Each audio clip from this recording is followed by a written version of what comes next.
It's week 16 of foundation paper piecing tutorials. This week we're going to expand our designing a little bit and work on a new shape. So if you haven't already, head to the blog at crankykangaroo.com and print off your free pattern so you can design along with me. This is our shape this week. It's a little different in that we have never worked with a shape that has concave angles. So we're going to cover two rules this week for foundation paper piecing. The first one dealing with these concave angles. So when we have concave angles, the way you can remember the difference between concave and convex is concave goes in like a cave. You're going into the cave, and convex is these outside angles. So when dealing with concave angles, the rule is you have to divide them somehow, because you can't actually foundation paper piece this concave angle. And that might make more sense in a little bit. But for now, let's start dividing our shape up. Oops. Just like we did with our square, we're going to draw lines off the square, because the second rule is that we cannot have an island in foundation paper piecing. That's why we had to draw lines off the square last week, because the square was an island and we had to make him connected to the mainland. So we're going to do the same thing with the star. We have to start dividing him up and connecting him to the mainland with some highways. So we can do this anyway. The first thing I'm going to do is draw one main line. I kind of like calling it a highway. And this kind of connects. Okay, so that's our first line. We have divided these concave angles, and that's the first step. But now this one is kind of an island in this space here. So we need to draw another line to connect this piece to the mainland. So I'm going to draw another line off this way. Okay, now maybe you can start seeing this coming together, because now we've got two sections, and when you have concave angles, you have to divide them up into sections. So this is one section, so we can even start 1, 2, 3 over here and then work on this one. So this section is no longer an island, and all of its edges and lines are connected somehow to the mainland. So let's tackle this over here. We have 3 concave angles that need to be divided up. So we can actually do the same thing over here and just do one big line that connects 2 of these angles. So we have the same thing over here. Now this is going to be another section, because these concave angles have to be a section on their own. Then we're going to draw one more line because we have an island.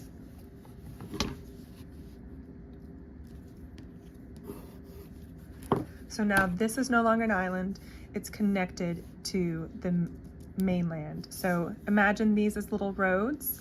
If we didn't have this road right here, these people would have no way to get to the mainland. And then we just have this concave angle over here.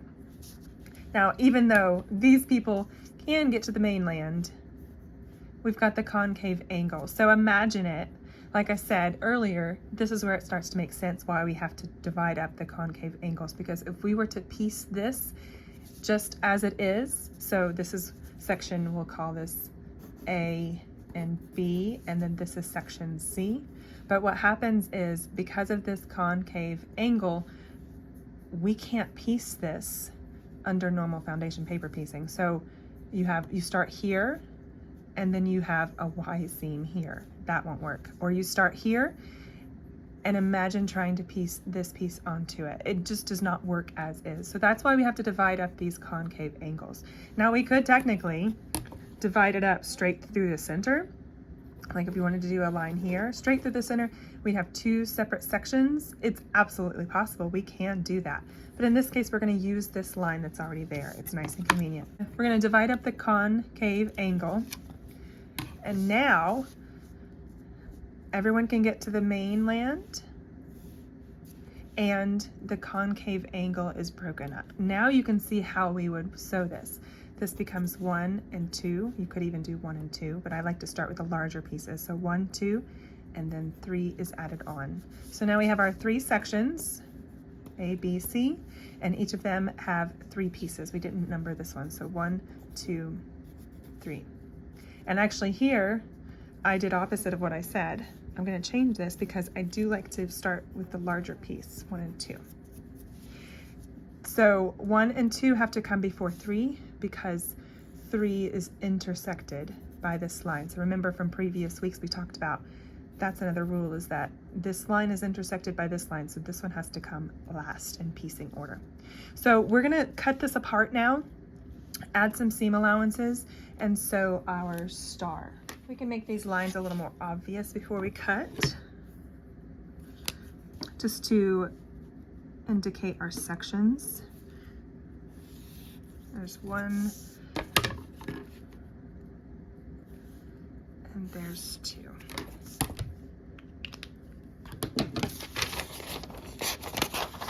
So I'm just going to cut the block out roughly. And then I'm going to cut out our sections. And you could do this with a rotary cutter.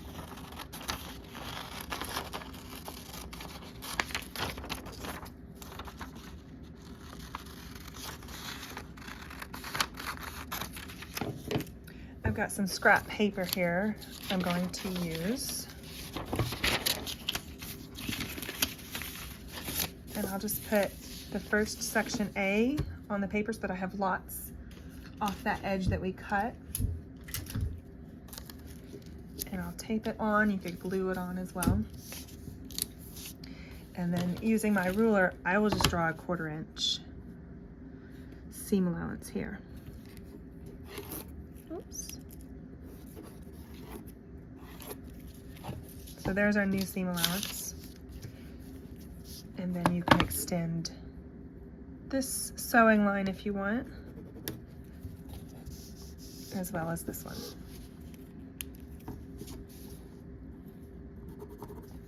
So now when we cut this, we'll just cut right outside that new seam allowance. I'm going to do the same thing for the other 2 pieces, other 2 sections.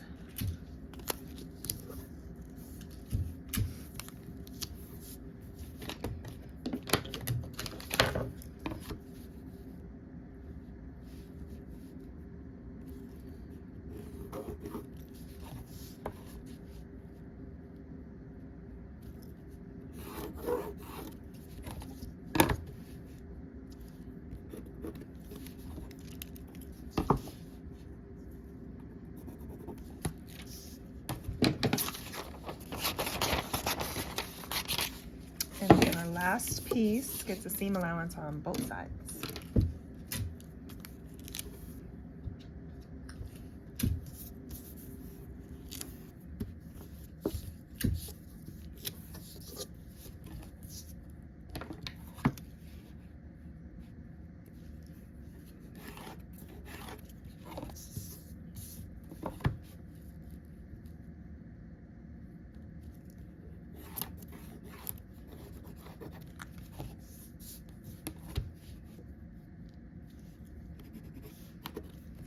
Okay, so there's our sections divided up, seam allowances added, because if you're going to divide your block into pieces, you need to add seam allowances before you sew it back together. And then when we sew our sections, we're going to sew our fabric onto each section, and then we're going to add our pieces back together here first, and then this one goes last, because remember that rule, this line here will now be intersected by this seam. So this one needs to go last. Take your time on this. Print off multiple copies of the pattern so you can really practice and understand what you're doing. We're going to continue on the designing aspect of foundation paper piecing over the next few weeks, because I feel like in order to really understand it, you have to be behind the scenes and see how it comes together. So we'll keep working on designing. So be sure to post what you make. Tag me, I'd love to see your progress, and be sure to subscribe and like this video so I can continue these tutorials. Happy sewing!